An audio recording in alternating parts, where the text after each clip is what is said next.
so often, the Sports Hangover touches on mature topics. Discretion is advised. Welcome to the Sports Hangover. We are back for another week, another show. There is actually a lot going on this week, Mike, so we have an expert to help us out. Rajiv, attorney in California, correct, Jeeves? Right, is that how you want it? That's correct. Thanks for having me, guys. Good. So we brought you on today for a little legal talk because we don't know anything. We're stupid when it comes to law. So, well, speak for yourself. I know. I've taken some law classes, all right? But Jeeves is certified. So before we get into all the legal stuff, first, Jeremy, I saw you tweet this out today. Russell Wilson getting a divorce.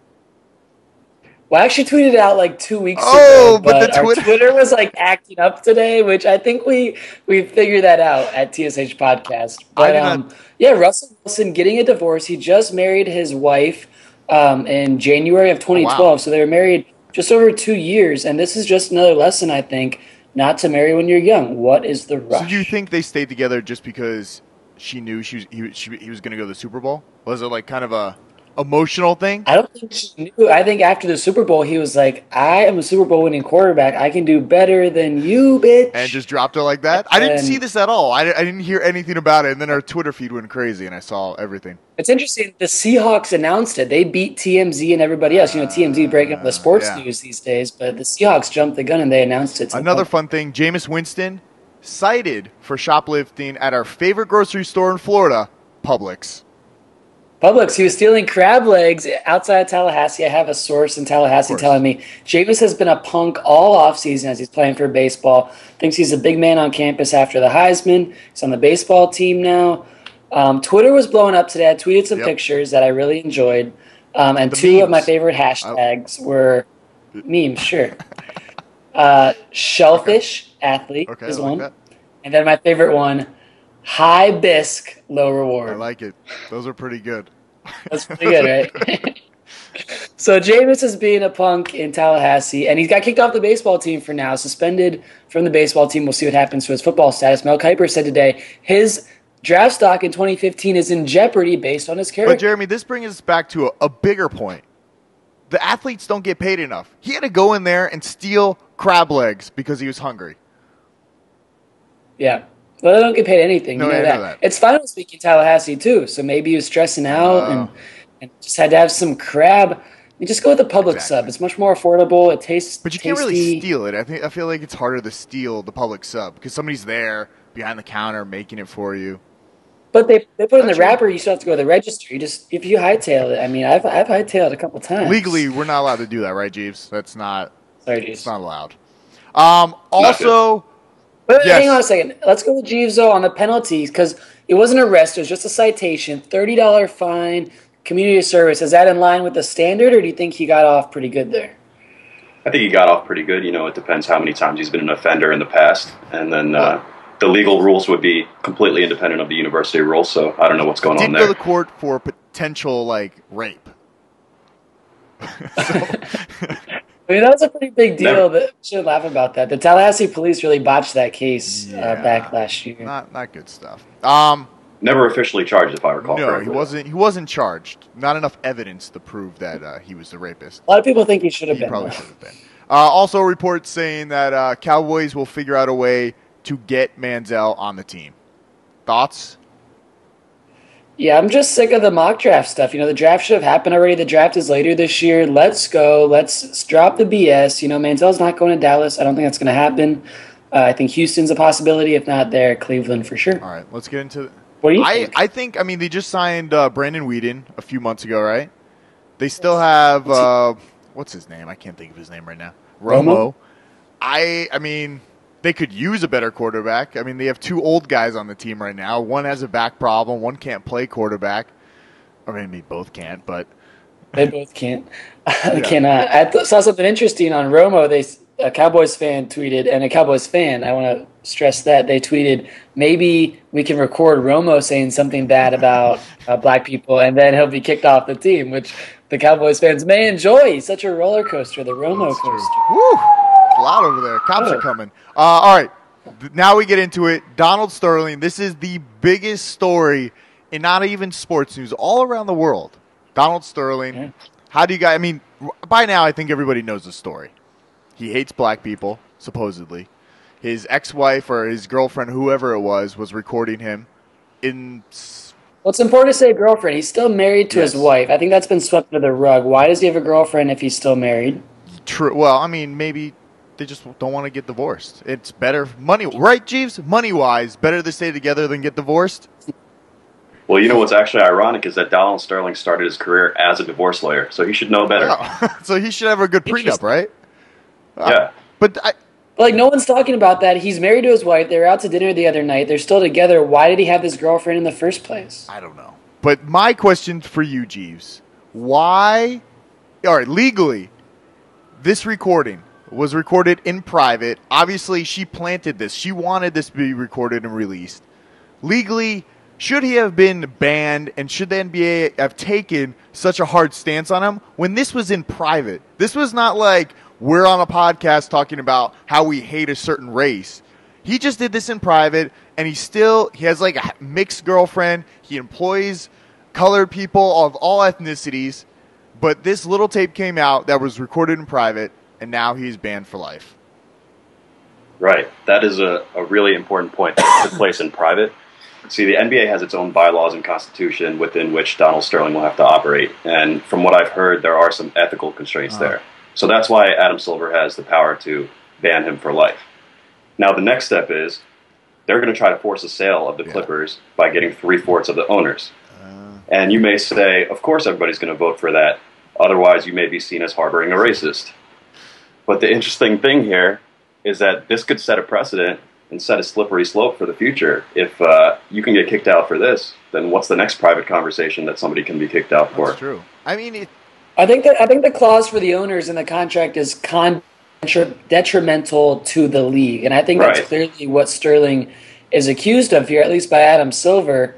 But and the owners I did hear today are going to vote 29-0 to out him as But how many other owners are just like him? An old, rich white man sitting in his office, having sex with multiple girlfriends, and are slightly racist. I mean, they grew up in a very racist time and might still have a mindset of that, but they know business-wise it's not good.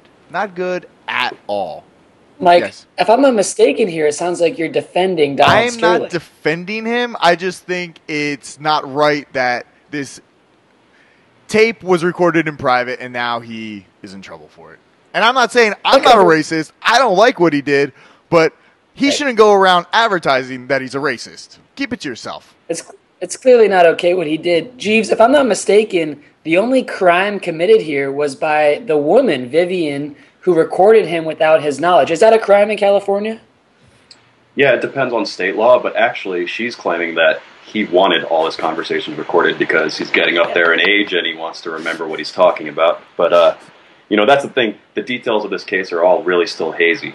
But what we do know is that he's done for life and we're waiting on the Board of Governors to vote. So do you think... So I just think it's interesting that she's the one who committed the actual legal crime here. Donald Sterling did not commit a crime to the law. He's not being arrested or anything like that. And all this stuff is coming down on him, which is interesting.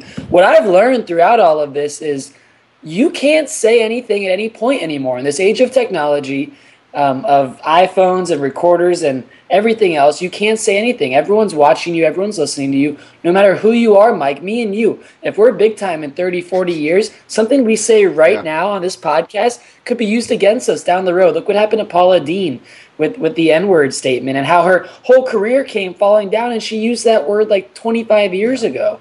It's amazing this day and age how careful we all need to be with things we say. If we believe it or not, even in our own homes, even to our own friends or girlfriends or spouses, it's just fascinating that nothing you say is safe anymore. And that's kind of my takeaway. I feel like it's very easy to jump on the racist bandwagon because you can just easily say just something in passing, just like you don't even mean it, but it just comes off a little racist. Somebody could just jump on that too easily now. Like it's I don't really know how to put it, but it's just, I don't think this is a way that this has nothing to do with his business. And now his business is in jeopardy, even though he's going to make like $700 million. It does have something to do with his business because of the way the Clippers team was affected by it and how the head coach, Doc Rivers, was affected by it in the middle of their playoff run. That's why it does affect their business. If he's in a different business where maybe it's an NHL team, for example, that wouldn't have the same polarization, the reaction that it had. Maybe this wouldn't be the same thing. But the fact is, he employs all kinds of African-American and black players. The head coach of the team is black, and that put those guys in such a horrible situation that the NBA had to react to it and had to do something drastic. I know this is a real sidetrack, but talking about the NHL, Jeeves, where is your Phillies jersey? The game's on soon. We're recording this on Wednesday. 3 Game 7s tonight. First of all, they're called the Flyers, and my shirt will be on after I'm done with you. I believe the game starts at 4 o'clock Pacific time, and I'm jacked up. It'll be good. So 3 Game 7s tonight. The outcomes have all been decided. Those were great games last night. Did you watch any games last night or the night before? I'm talking about the games that are tonight that are really last night because today is Thursday. And the Game 7s, I mean, they were riveting. That one that went to overtime, I did not know what was going to happen. Why don't you give me the 3 picks, Jeremy? Who's going to win tonight? I'm going with the Kings. I'll go with the Kings there. I'll go with the Flyers. Are they at home? I'm not sure. They're in New York. In New York on the road. And then, of course, I'll go with the third team that won last night, which was the Wild or the Avalanche? Clearly the Avalanche, because the Wild, they're newbies on the block. Let's play a little game, Jeeves. I'd like to call this Donald Sterling or a white supremacist. Okay. Wait, what is this? Are these two separate choices? Yeah, you have 2 choices, A or B. Donald Sterling or a white supremacist. Are these all real quotes? These are all real quotes. Okay. That's because of all the blacks in this building. They smell and they're not clean. Donald Sterling or a white supremacist? It's tough. It's a tough one. It's tough. Now I know he's a real estate guy, so he says in this building, so I'm going to guess Donald Sterling. Picking it apart. Jeeves with the brains. I say Sterling too. He's apparently he's had some issues in the past where he doesn't let certain people rent apartments that he owns. He's been proven racist in the past. You both are correct. That is Donald Sterling. The next one. I'm offering a lot of money for a poor black kid. Again, Sterling. Got to be talking about one of his players, no? I haven't heard this quote from Sterling. I'll say a white supremacist. Jeremy, you are wrong. It is Donald Sterling. Yeah, why would a white supremacist play? Okay. Oh, let's see. I just want to make sure I don't say a bad word on air. I don't have to spend any more money on them. They'll take whatever conditions I give them and still pay rent. Sterling. Yes, Sterling. Guys, all these are Sterling quotes. They're all Sterling quotes. Oh, you tricked us. I have another one. I want to know why you think you can coach these N-words. These are all quotes from Donald Sterling. I didn't hear that one. What was that, in a job interview? I think these might have been past, because there is a 15-minute tape that we've only heard 5 minutes of. So, wow. But didn't Deadspin publish the entire tape? I've only heard the 5 minutes. I sat there and listened. So initially TMZ posted the first one, and then Deadspin offered the second wave, which I thought was more like 35 minutes. Honestly. I didn't see that one. I didn't listen to the whole thing.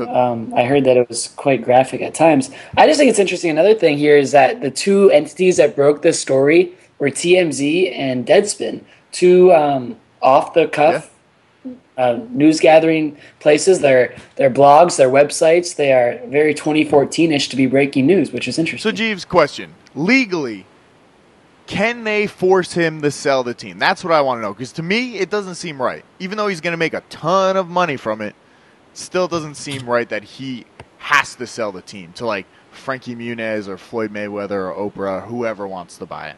Frankie Muniz can't afford it. He's a Clippers fan. He wants the team. Malcolm in the middle? Yeah, they can definitely make him sell. It's within the bylaws. I mean, he owns the Clippers, but the Clippers are under the umbrella of the NBA, and you have to operate within that constitution. Now, let me ask you this. If it is not co-owned, but since he is married, maybe getting a divorce at some time, is this a piece of property that will be in the prenup that maybe the wife still has part ownership of it and legally he can't sell it without her consent? Is that something? Is that too much?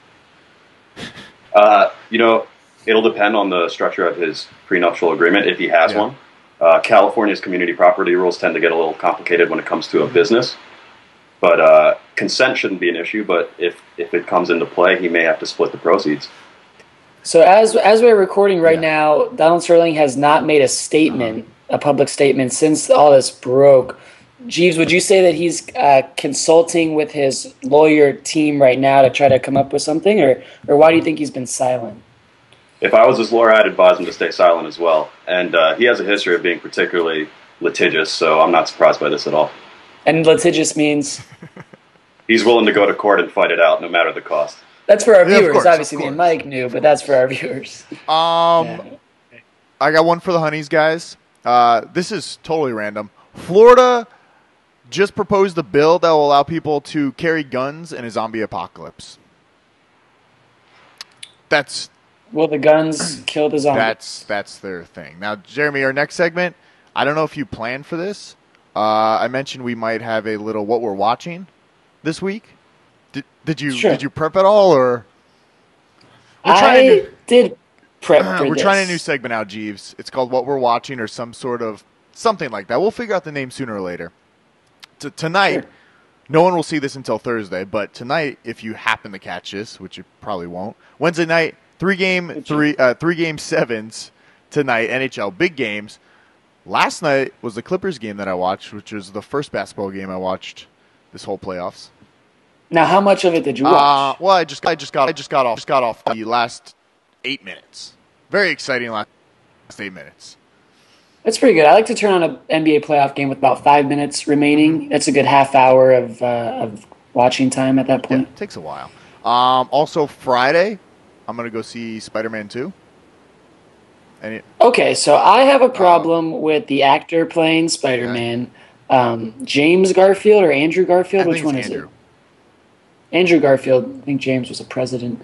Andrew Garfield, he was in Social Network, and he got screwed by Zuckerberg in Social Network, and he got beat up a little bit, and that's how I see him. And he can't just transform into Spider-Man. I'm typecasting him as a little bit nerdy, as a little smart guy who got played a little bit, not Spider-Man. Therefore, I will not see the movie due to poor choice in picking their actor. Also, he is dating Emma Stone, which pisses me off because she is smoking hot, and he's just not doing anything. I don't like her as a blonde.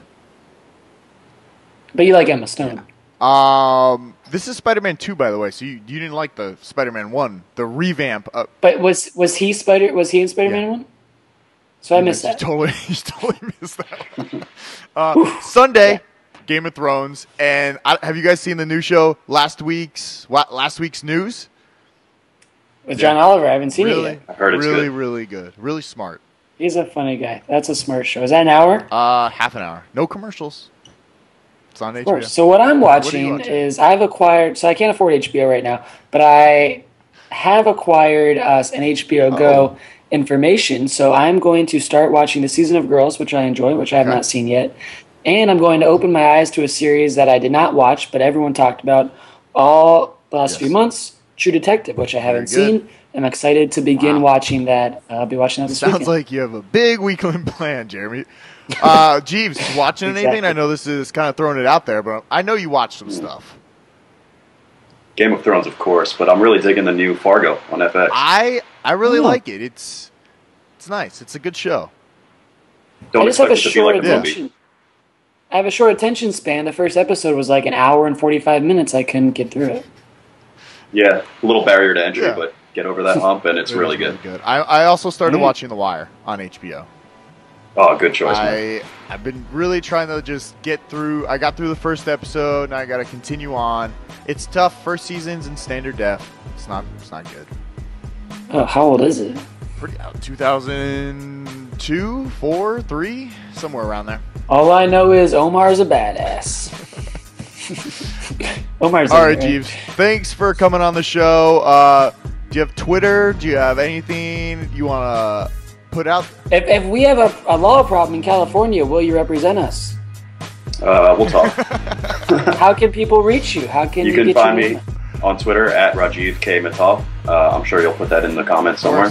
And, so after you get a DUI or something, tweet the man. Yeah, and thanks for having me, guys. It was a good show. And Jeremy, next week. I'll see you next week.